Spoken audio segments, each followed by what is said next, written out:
our graduating student speaker, Lisa Pegram, has designed innovative arts programming for such organizations as the Smithsonian Institution, Studio Theater, National Geographic, the Corcoran Gallery of Art, and DC Writers Corps.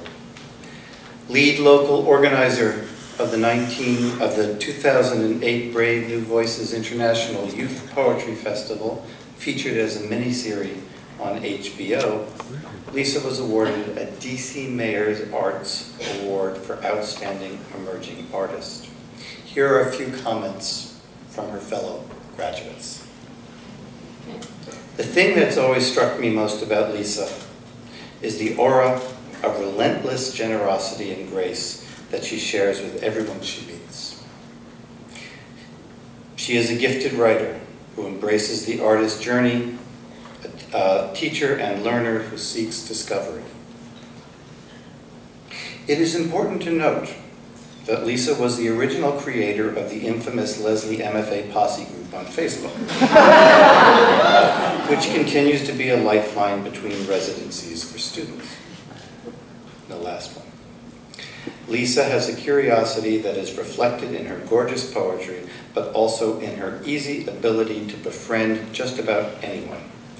That sounds cheesy, but it's totally true. Lisa Pegram.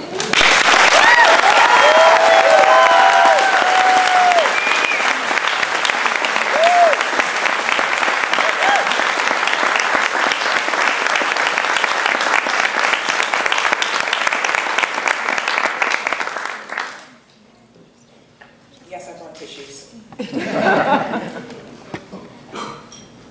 afternoon, everyone. Good afternoon. My tongue is in my friend's mouth. Zora Neale Hurston, their eyes were watching God. Before I begin, I would like to thank my classmates for electing me to give this speech on behalf of our brilliant cohort. Ladies and gentlemen, if you're not familiar with this motley crew as a unit, each and every one of us howls at the moon in our own special way. Faculty, you know what I mean, and our raw talent has forever been transformed by your mentorship. Family and friends know that your loved one is keeping stellar company thanks to the literary special ops training we survived with your support to land us here today. Class of June 2012, now that we are here, I rise with you, bow to you, and pray you will accept the simple truth I attempt to deliver with these words, despite the knot in my throat. Because it is my class that chose me, my main aim is to speak to you. Besides, Don Castor said it was going to be me and him on the blacktop after school if I didn't. For the rest, I hope it's good eavesdropping.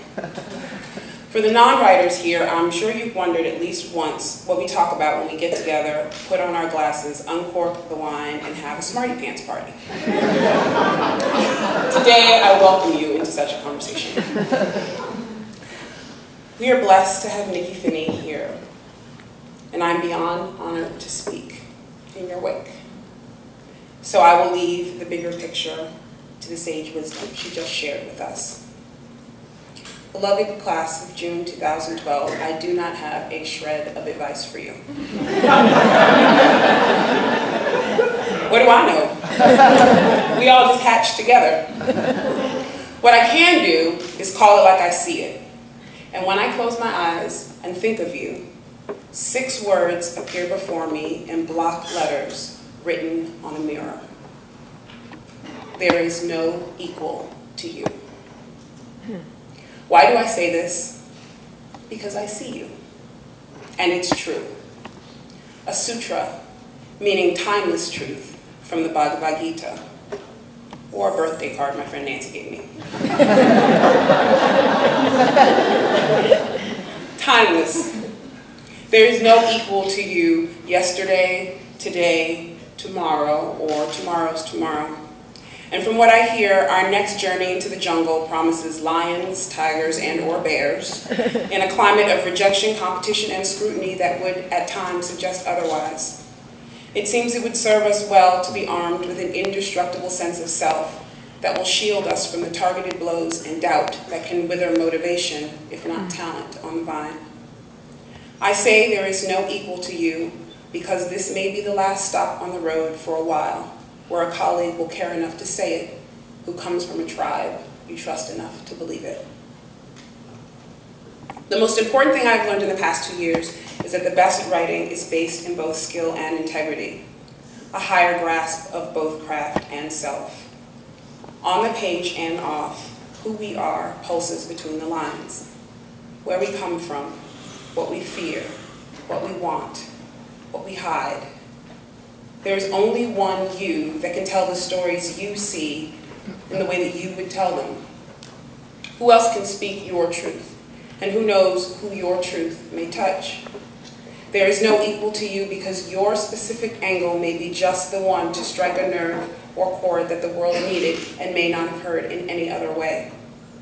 I sense great power in our ability to use self-awareness to inform our testimonies of the greater human experience. We can better walk in someone else's shoes because we know our own down to the stitch of the soles. Only you have your unique brand of compassion or scorn for the subjects and characters you choose to approach or create. And you choose them for a reason. James Baldwin said, an identity would seem to be arrived at by the way in which a person faces and uses his experience. If your time here at Lesley was anything like mine, you were pushed to operate at increasing levels of craft that only merciless self-examination would allow you to reach. I say there is no equal to you because it is the uncut truth that rises from the passions and concerns of the self that makes the pen trump the sword. I also say there is no equal to you because Emily is the only woman I know that can make a hat of a piñata. Or rock an aquamarine mustache with matching eyeliner and a crinoline skirt. Audrey is the second coming of Audrey and Katharine Hepburn combined. Bill drinks gin and tonics because they taste like Christmas trees. Only the cheap stuff, but he tips well. Who but Nico can rock a fur stole complete with fox head and a matching hat covered with tiny plastic babies and a bear? Jennifer writes like a cast iron fist in a glove spun by the most disciplined regiment of silkworms to inch the earth. The most interesting man in the world was modeled after Jorge.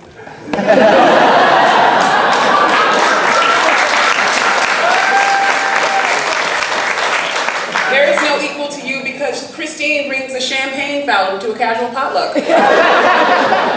Pat is much more of a Pat than Tom. Mazenga might have an equal, also named as Jim, but I don't think Jim is a wellspring of 90s R&B and hip-hop. Nada will surrender her couch to a complete stranger based on the posse's approval. Katie plays the lines of her essays with a bow, like her cello. Aaliyah plays the kazoo and keeps one on hand. If we were a still life on a table, there'd be something like an aluminum water bottle, a palm-sized Ouija board, a pack of Camels, a love tuner, a pair of Ray-Bans, a silk scarf, an opal ring, a set of earbuds, a rice paper fan, a pair of chopsticks, a tin of Play-Doh, a necklace made of dried acai beads, a Charlie card,